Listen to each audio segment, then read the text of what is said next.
Allow a fight between Taylor Genson and Jess Adams is heading our way. Jess Adams having a record of 3-3-1. She has also one knockout loss to Jackie Tooth. And Taylor is having a record of 7-1-0. She's slick, quick, and powerful. Lost to Shona Brown via unfair split decision, but she destroyed Nadia Fialhi, Audrey Mossig, Maureen Chan, Diana Hobbs.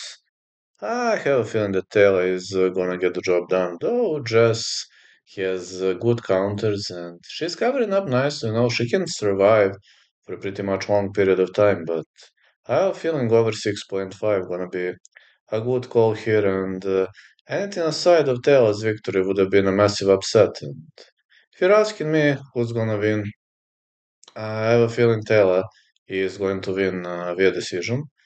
But I think over 6.5 is a safer call. I mean, you never know. But I just think Taylor is in a better shape at the moment. That's just my opinion.